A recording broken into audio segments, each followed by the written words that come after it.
जम्मू जिला प्रशासन की ओर से इस समय जिले में ऐसे 15 केंद्र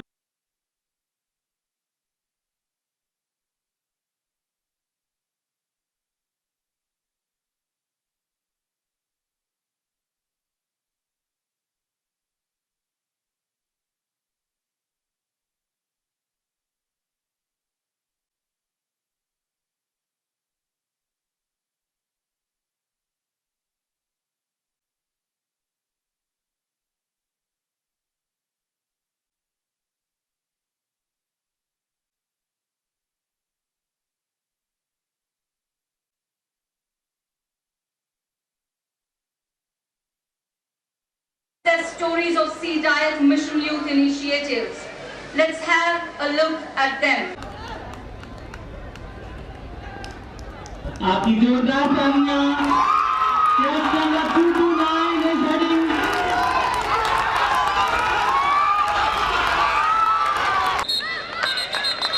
रुकिए बच्चे रुकिए, ball start please. Set and off the clock. Raman Sharma.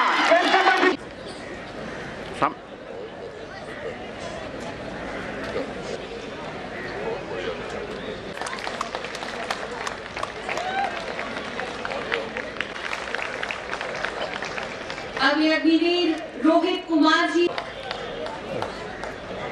हमारे तीसरे अग्निवीर सनी कुमार जी शर्मा सुनाई देनी चाहिए।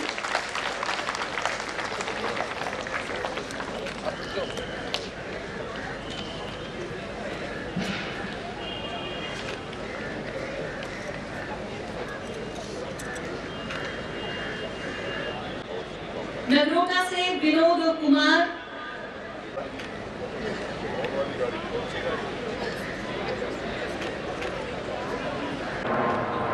DIC की ओर से 2 प्रशस्ति पत्र पोजीशन हासिल की है। दूसरा स्थान अर्जित करने वाले रिलेटिव लकी, अमन कुमार, अभय और मिथिलेश शर्मा नगरोटा से 52.63 सेकंड्स में रिले संपन्न कर दूसरा स्थान अर्जित किया है।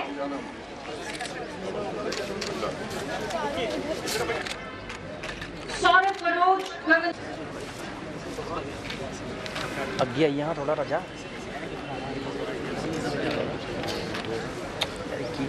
बना दी। कुमार अनिया, गुड़िया देखो कोमल कुमारी सर 5-9 सेकंड की अभी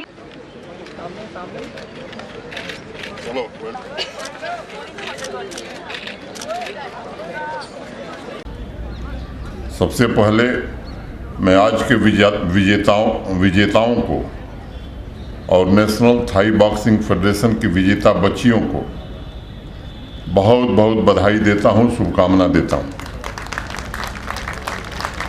centre for district youth training and empowerment training C DIET के सभी प्रशिक्षकों तथा अग्निवीर एवं जम्मू कश्मीर पुलिस के नए रिक्रूट्स को भी मेरी बहुत बहुत शुभकामनाएं।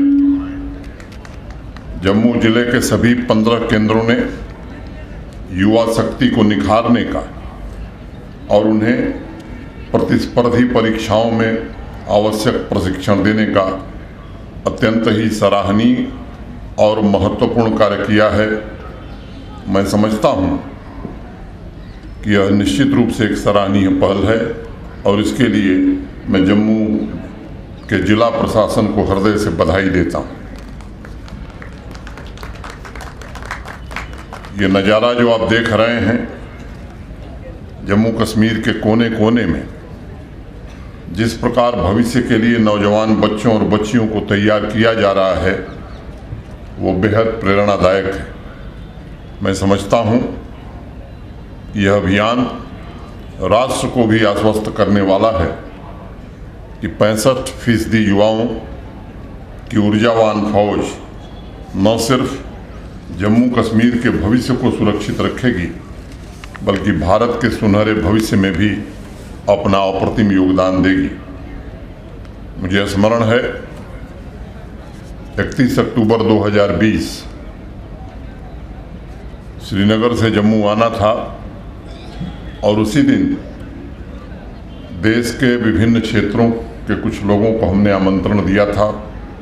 कुछ उद्योग जगत से लोग थे, कुछ शिक्षा जगत से लोग थे, और चर्चा करके जम्मू कश्मीर के युवाओं के विश्वास और सामर्थ्य को कैसे उचित प्लेटफॉर्म मिले, इसलिए मिशन यूथ की स्थापना की गई। ये तभी संभव था जब उनकी तरक्की के रास्ते में मौजूद बाधाओं को दूर करके व्यक्तिगत विकास के साथ साथ जम्मू कश्मीर के पुनर्निर्माण में उनकी भूमिका सुनिश्चित की जा सके। हमने अनेक लोगों से इस पर चर्चा की थी, विचार विमर्श किया था, और लंबे विचार विमर्श के बाद समग्र तरीके से ट्रेनिंग, स्वरोजगार, रिक्रिएशन, प्रतियोगी परीक्षाओं की तैयारी, स्पोर्ट्स, अनेक एस्पेक्ट्स को शामिल करते हुए अनवरत चलने वाले अभियान की शुरुआत की गई। आजकल मुझे जम्मू कश्मीर के सभी जिलों से ये संदेश मिल रहे हैं कि प्रतिदिन किसी न किसी इलाके में रोजगार मेला हो रहा है, कहीं अप्रेंटिस मेला हो रहा है, कहीं सेल्फ एम्प्लॉयमेंट के लिए कैंप आयोजित किए जा रहे हैं। सबसे बड़ी बात यह है कि हमारे नौजवान इन कार्यक्रमों में बढ़ चढ़ करके हिस्सा ले रहे हैं। स्पोर्ट्स के क्षेत्र में भी उनकी प्रतिभा को उचित प्लेटफॉर्म प्रदान करने के उद्देश्य से माई youth my pride, university athletic championship, LG rolling trophy द्वारा लाखों की संख्या में युवाओं की ताकत को नई दिशा प्रदान की जा रही है। आपको जानकर आश्चर्य होगा कि माई यूथ माई प्राइड ने तो 50 लाख से ज़्यादा बच्चों और युवाओं को खेलने का अवसर प्रदान किया है। LG रोलिंग क्रिकेट ट्रॉफी में जम्मू कश्मीर के 42,000 युवाओं ने हिस्सा लिया है। मुझे बताया गया है कि अभी अगले सप्ताह ही उसका फाइनल होने वाला है। मित्रों, ये आंकड़े युवाओं की संगठित ऊर्जा को जम्मू कश्मीर के निर्माण में लगाने की हमारी प्रतिबद्धता को प्रतिबिंबित करता है। मैं सोशल मीडिया और अखबारों के माध्यम से देश में और अन्य राज्यों में हो रही गतिविधियों पर भी थोड़ी नज़र रखता हूँ, और आज मैं संतोष से बात कह सकता हूँ कि जिस योजनाबद्ध तरीके से युवाओं के स्किल डेवलपमेंट, स्वरोजगार तथा स्पोर्ट्स पर जम्मू कश्मीर में काम हो रहा है, शायद देश के दूसरे हिस्सों में ये न दिखाई पड़े। मैं किसी राज्य का नाम नहीं लेना चाहता हूँ, लेकिन हमसे बहुत बड़ी आबादी के जो राज्य हैं, लंबे समय तक नेशनल और इंटरनेशनल स्पोर्ट्स टूर्नामेंट्स में इन राज्यों का दबदबा रहा है।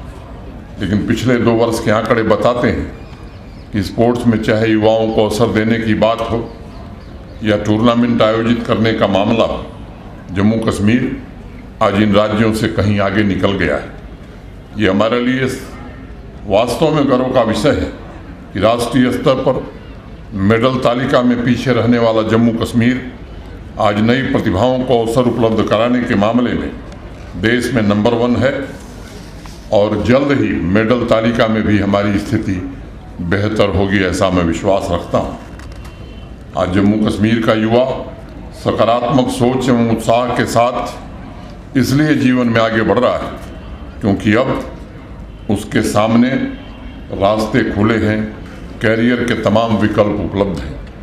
लंबे समय तक यहाँ के युवाओं के लिए कैरियर का एकमात्र विकल्प महज सरकारी नौकरी थी।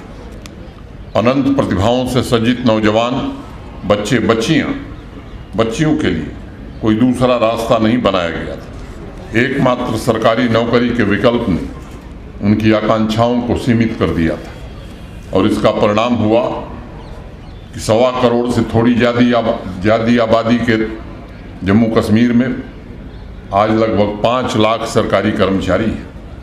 हमसे 10 गुनी बड़ी आबादी है महाराष्ट्र की, और महाराष्ट्र में भी लगभग इतने ही कर्मचारी हैं।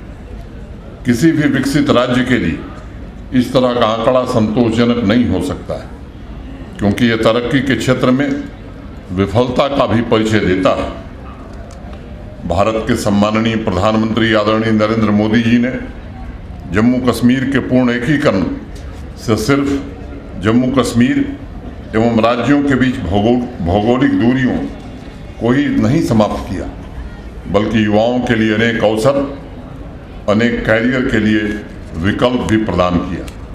माननीय प्रधानमंत्री जी के मार्गदर्शन में पिछले 3 वर्षों में जहां 30,000 के आसपास सरकारी नौकरियां दी गई, वहीं 6 लाख से ज़्यादा नौजवानों को इंटरप्रेन्योर बनाने में भी सफलता हमें मिली। मैंने अभी हाल ही में कहा था, आने वाले 1.5 महीने के अंदर 20,000 सरकारी पदों का विज्ञापन हम करने जा रहे हैं। बैक टू विलेज 4 और माई टाउन माई प्राइड 2, ये मात्र 10 दिन के अभियान में 75,000 ऐसे नौजवानों को हमने चिन्हित किया जिन्हें स्वरोजगार के लिए आर्थिक सहायता उपलब्ध करानी थी। और मुझे बताते हुए प्रसन्नता हो रही है कि महज 3 महीने के अंदर 75,000 नौजवानों को 939 करोड़ रुपए की आर्थिक सहायता प्रदान की गई।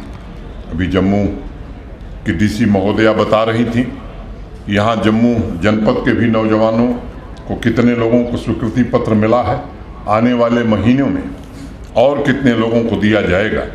ये काम मैं समझता हूँ कि निश्चित रूप से अत्यंत ही उत्साह भरने वाला है। युवाओं की आकांक्षाओं को जाने बिना कुछ लोग बयान दे देते हैं जिसका राजनीतिक मतलब होता है। उनके सपनों को जानने के लिए डेवलपमेंट इंटेलिजेंस यूनिट का सर्वे पढ़ना बड़ा जरूरी होता है। इस सर्वे द्वारा पूरे देश के अलग अलग राज्यों में युवाओं से बातचीत करके पिछले वर्ष जो निष्कर्ष निकला उसका सार मैं आपके सामने रखना चाहता हूं। आज का युवा अत्यंत महत्वाकांक्षी है। वह जॉब सीकर नहीं बल्कि जॉब क्रिएटर बनना चाहता है। उस सर्वे से ये भी पता चला कि आज भारतवर्ष के ग्रामीण क्षेत्रों में 10 में से 9 business unit first generation entrepreneur लगा रहे हैं। इसका साफ मतलब है कि आत्मनिर्भर और सशक्त भारत के सपने को साकार करने की दिशा में आज का युवा वर्ग ऐसे अवसरों को समाज के लिए अनंत संभावनाओं में तब्दील कर रहा है, जिससे ज़्यादा से ज़्यादा लोगों के सपने पूरे हो सकें। आज युवा सशक्तिकरण एवं विकास का पैमाना मात्र सरकारी नौकरियों में भर्ती नहीं बल्कि स्वरोजगार, उद्यमिता, स्टार्टअप्स, आज ये इनके नए मानदंड बन गए। और मैं आपको भरोसा देता हूं कि युवाओं को अधिक सशक्त बनाने के लिए, अधिक से अधिक नए अवसर उपलब्ध कराने के लिए किसी भी प्रकार की कमी नहीं होने दी जाएगी। मुझे प्रसन्नता होती है जब मैं देखता हूं कि हमारा जम्मू कश्मीर का नौजवान देश के बाकी हिस्से के नौजवानों के साथ कदम से कदम मिलाकर अपने प्रोफेशनल स्किल्स का बेहतर इस्तेमाल कर रहा है और आने वाली पीढ़ियों के अनगिनत संभावनाओं का मजबूत आधार भी निर्मित कर रहा है। आजकल हमारे युवाओं के जोश और जज्बे की पूरे देश में चर्चा हो रही है। पहली बार लोग देख रहे हैं कि मैन्युफैक्चरिंग और सर्विस यूनिट स्थापित करने में जम्मू कश्मीर रैंकिंग में पहला स्थान प्राप्त किया है। प्रधानमंत्री एम्प्लॉयमेंट जनरेशन का जब पिछले वर्ष का आंकड़ा प्रकाशित किया एमएसएमई मिनिस्ट्री ने, तो उसमें साफ साफ लिखा था कि जम्मू कश्मीर ने मात्र 1 वर्ष में 21,640 यूनिट स्थापित करके देश में सर्वोच्च स्थान प्राप्त किया। व्यक्तिगत लाभार्थियों की दृष्टि से भी देखें तो देश के सबसे बड़े राज्य उत्तर प्रदेश से बड़ी संख्या में व्यक्तिगत लाभार्थी जम्मू कश्मीर के थे। इसका श्रेय निश्चित रूप से जहां हमारे जम्मू कश्मीर के युवा अधिकारियों को है, वहीं जम्मू कश्मीर के नौजवानों को जाता है जिन्होंने जिंदगी की एक नई राह पकड़ी है और अपने लक्ष्यों को प्राप्त करते हुए उन्होंने देश का सर गर्व से ऊंचा किया है। मित्रों, में CDAT से जुड़े सभी अधिकारियों, कर्मचारियों और यहाँ के जिला प्रशासन को, विशेष रूप से यहाँ की डीसी महोदया आज बहुत बहुत बधाई देना चाहता हूँ। मुझे बताया गया है कि गांव एवं शहर दोनों परिवेश से आने वाले बच्चे और बच्चियों को आर्मी, केंद्रीय सुरक्षा बल जम्मू कश्मीर पुलिस की भर्ती के लिए विधिवत प्रशिक्षण दिया जा रहा है। जम्मू डिस्ट्रिक्ट के 300 गांवों के युवाओं को इन सेंटर्स द्वारा स्किल डेवलपमेंट की ट्रेनिंग देकर उनके सपनों को साकार करने के लिए भी ताकतवर बनाया गया है। 11 मार्च को 5वें बैच की ट्रेनिंग समाप्त हो जाएगी और 352 बच्चे और 143 बच्चियां पहले से कहीं बेहतर स्किल के साथ अपने लक्ष्य की तरफ आगे बढ़ेंगी। मुझे बताया गया है कि गत वर्ष में इन सेंटर से प्रशिक्षित एक नौजवान आर्मी में ऑफिसर से 100 से ज़्यादा ट्रेनीज ने आर्मी, पुलिस, अन्य सैन्य बलों को ज्वाइन किया है। इनमें से 51 अग्निवीर भी हैं जिन्हें भारत माँ की सेवा करने का सुनहरा अवसर मिला है। मुझे उम्मीद है आने वाले समय में इन सेंटर्स की ट्रेनिंग का दायरा और भी बढ़ेगा। ज़रूरत के मुताबिक नए स्किल्स की ट्रेनिंग दी जाएगी। युवाओं के प्रशिक्षण कार्यक्रम आयोजित किए जाएंगे। जिस प्रकार जम्मू कश्मीर में स्वरोजगार के लिए विभिन्न क्षेत्रों का विस्तार किया जा रहा है, वैसे ही हमें ट्रेनिंग योजना को भी और विस्तृत बनाना होगा ताकि युवाओं को उस क्षेत्र में हम पारंगत बना सकें। मित्रों, वर्तमान में जम्मू कश्मीर प्रशासन द्वारा लगभग 17 स्वरोजगार की योजनाएं चलाई जा रही। हर जिले में रोजगार मेला आयोजित किया जा रहा है जिसमें हमारे यूटी के ही नहीं बल्कि बाहर की कंपनियां भी हिस्सा ले रही हैं और ऑन द स्पॉट युवाओं को नौकरी के प्रस्ताव भी मिल रहे हैं।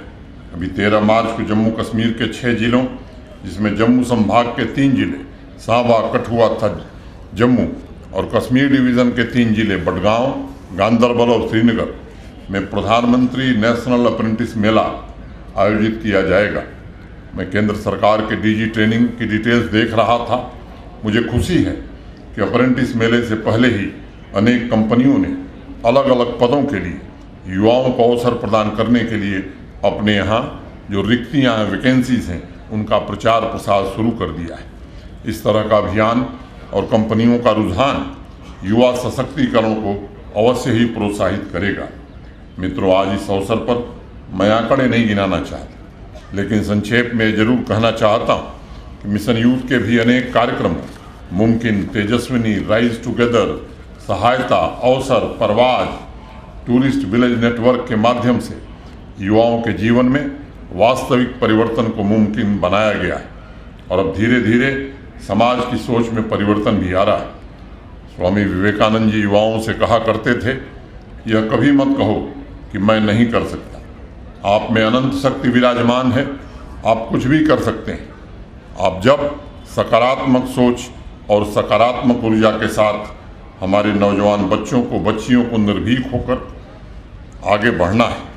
मैं आपको भरोसा देता हूँ कि जम्मू कश्मीर प्रशासन की सभी नीतियों में आपका हित सर्वोपरि है, सबसे ऊपर है और इसके लिए प्रशासन हर प्रकार की सहायता आपको करेगा। मित्रों, मैं फिर से एक बार जम्मू कश्मीर प्रशासन को हृदय से बधाई देता हूं इस आयोजन के लिए और उम्मीद करता हूं कि भविष्य के जो आयोजन हैं और भी व्यापक होंगे, बेहतर होंगे। इन्हीं बातों के साथ एक 2 मिनट की सामयिक बात करके मैं अपनी बात खत्म करूंगा। यहाँ काफ़ी नौजवान भी हैं, उनके अभिभावक भी हैं। पिछले दिनों जम्मू कश्मीर प्रशासन ने संपत्ति कर लगाने का फैसला किया, प्रॉपर्टी टैक्स। मित्रों, मैं आपसे कहना चाहता हूं कि देश के सभी राज्यों में, सभी शहरों में ये संपत्ति कर, प्रॉपर्टी टैक्स बहुत पहले से लगा हुआ है। हम देश के आखिरी संघ राज्य क्षेत्र हैं जिसने अपने यहाँ भी प्रॉपर्टी टैक्स लगाया है, लेकिन लगाने के पहले बहुत सोच विचार करके जनता पर बड़ा आर्थिक बोझ न पड़े इसकी पूरी चिंता की गई है। और देश में सबसे न्यूनतम, सबसे कम दर जम्मू कश्मीर की है, ये मैं आपको बताना चाहता हूँ। मैं अगर आंकड़ों की बात करूँ तो पूरे जम्मू कश्मीर में शहरी क्षेत्रों में, चाहे वो जम्मू का म्यूनिसिपल कॉरपोरेशन हो, श्रीनगर का म्यूनिसिपल कॉरपोरेशन हो या बाकी हमारे छोटे बड़े शहर हो, कुल मिलाकर के 5,20,000 घर हैं शहरी क्षेत्रों में। इन 5,20,000 घरों में 2,06,000 घर जो हैं वो 1,000 वर्ग फुट 1000 स्क्वायर फीट से कम के हैं। उन पर कोई कर नहीं लगाया गया है। अगर प्रतिशत में, परसेंटेज में आप देखें तो शहर में रहने वाले 40% लोगों पर कोई कर नहीं है। इसी प्रकार 2,03,600 ऐसे घर हैं जो 1,000 से 1,500 वर्ग फुट, 1,000 square feet to 1,500 square feet, और इन पर कर अधिकतम 1,000 रुपये का होगा, और 1,000 भी केवल जम्मू और श्रीनगर में होगा। अगर बाकी शहरों में देखेंगे तो ये 2,03,600 लोगों में से 80% लोग ऐसे हैं जिन पर एक साल में महज 600 रुपये का टैक्स लगना है। अब 600 रुपये अगर महीने में 30 दिन में जोड़ें तो 20 रुपया रोज हुआ। और मैं मानता हूं कि अगर 1 कप चाय रोज कम कर दें तो शायद इससे ज़्यादा पैसा मिल जाएगा, इतना ही कर लगाया गया है। और दूसरा पक्ष उसका ये है कि मैं दिल्ली, चंडीगढ़, मुंबई से नहीं, आपके अड़ोस पड़ोस के शहरों से जब मैं तुलना करता हूं तो चाहे वो शिमला हो, अंबाला हो, देहरादून हो, इसका 1/10वां हिस्सा, 1/10 जम्मू कश्मीर प्रशासन ने कर लगाया है। अगर मैं व्यावसायिक करों की बात करूं तो पूरे जम्मू कश्मीर के शहरों में कुल शॉपिंग कॉम्प्लेक्स, दुकान मिला लीजिए तो 1,01,000 ऐसे व्यावसायिक प्रतिष्ठान हैं। इसमें 46,000 व्यावसायिक प्रतिष्ठानों पर वर्ष भर में 600 रुपये से कम कर लगना है, और 30,000 व्यावसायिक प्रतिष्ठानों पर वर्ष भर में 2,000 से कम, वो भी जम्मू श्रीनगर वालों को 2,000 देना होगा, बाकी को और कम देना होगा। तो अगर इसमें भी देखें आप तो 76,000 लोग ऐसे हैं जिनको बहुत ही न्यूनतम देना है। ये भी चाहे वो शिमला से तुलना करें, अंबाला से तुलना करें या देहरादून से, तो उसकी तुलना में 1/10वां हिस्सा है, 1/10 है, माने सबसे न्यूनतम कर लगाया गया है। लेकिन कुछ लोगों को आपत्ति है। मैं आज इस मंच से कहना चाहता हूं कि किसी के बेहतर सुझाव का हम स्वागत करते हैं। अगर किसी को लगता है कि कोई बेहतर सुझाव उसके पास है, वो जरूर दे, जरूर विचार किया जाएगा। जम्मू कश्मीर के सामान्य नागरिक की कोई भी तकलीफ होगी उस पर संवेदनशीलता से विचार किया जाएगा, समाधान भी किया जाएगा। लेकिन एक बात मैं आपसे ये जरूर कहना चाहता हूँ, जिन लोगों ने बम्बई, दिल्ली में घर बनाए, वहाँ शॉपिंग कॉम्प्लेक्स बनाए, वहाँ हर साल 5 लाख रुपया टैक्स दे रहे, और जम्मू कश्मीर में 2,500 देने में उन्हें दिक्कत हो रही है, ये व्यवस्था कैसे चलेगी? और यही वो लोग हैं जो जम्मू कश्मीर की आवाम को भड़काने की कोशिश करते हैं अपने हित साधनों के लिए, आपके हितों के लिए नहीं।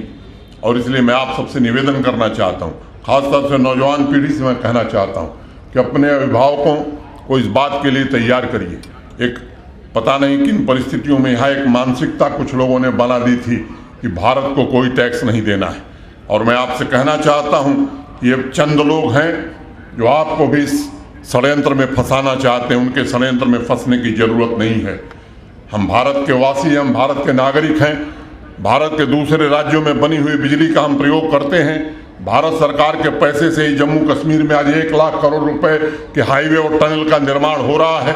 आने वाले 5 वर्षों में जम्मू कश्मीर की कृषि का योगदान जम्मू कश्मीर के जीडीपी में दोगुना हो जाए, इसके लिए भारत सरकार ने ही 5,000 करोड़ रुपए की धनराशि उपलब्ध कराई है। मित्रों, मैं आपसे कहना चाहता हूं, कुछ लोग अपने फायदे के लिए आवाम को गुमराह करते हैं, उनसे सावधान रहिए। और मैं कह रहा हूं, आपसे जिम्मेदारी से कह रहा हूं, किसी भी सामान्य आदमी को, सामान्य मजदूर है, सामान्य व्यवसायी है, सामान्य कृषक है, सामान्य नौकरी करने वाला कर्मचारी, उसकी कोई भी तकलीफ है, हम सुनने के लिए, विचार करने के लिए, परिवर्तन करने के लिए तैयार हैं। लेकिन ये 1,000-2,000 लोग जिन्होंने जम्मू कश्मीर को अपने हितों के लिए चलाया है, अपने आने वाली 5-5 पीढ़ियों के लिए संपत्ति खड़ी की है, उनके लिए अब जम्मू कश्मीर चलने वाला नहीं है। यही बात कहते हुए और आप नौजवानों के लिए 2 पंक्तियां कह के अपनी बात मैं खत्म करूंगा। कुछ लोग तुम्हें समझाएंगे, वो तुमको खौफ दिलाएंगे।